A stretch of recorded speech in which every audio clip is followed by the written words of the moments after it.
And action! It's Friday. Hey, wanted to jump on and talk about this knife. I did a rehandle on it.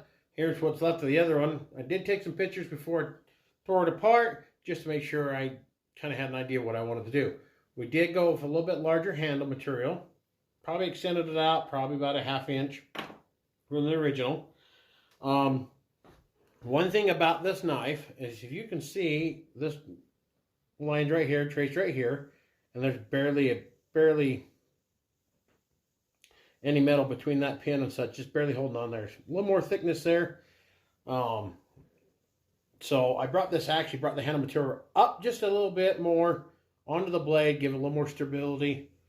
It's a cheese slicer now, but I really like this design of knife because, well, you've seen this. A lot of our grandmas had this kind of knife in their kitchen. You know, especially Thanksgiving time, is either carving the turkey, Grandpa used to carve the turkey or whatever. You know, cutting the carrots, whatever. I just always liked that blade shape. This is stainless steel US, so this is, I guarantee you, old enough to be US made blade. They don't make things like this anymore, I guarantee it.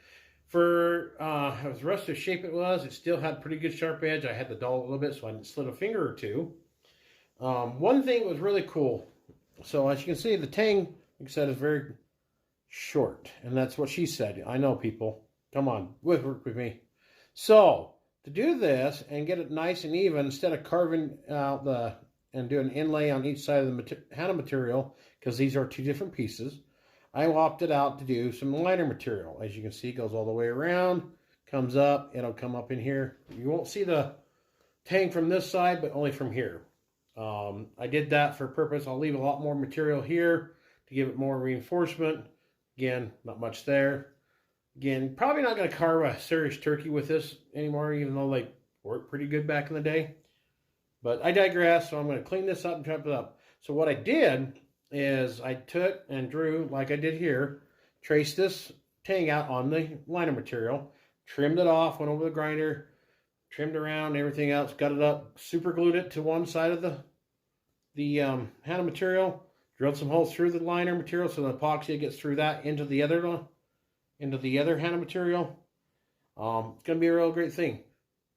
I had a little more, too much fun with this. I thought it was going to be more complicated. Once I tore it apart, lights kicked on. Things have been going pretty good today, except for the flies buzzing in the shop.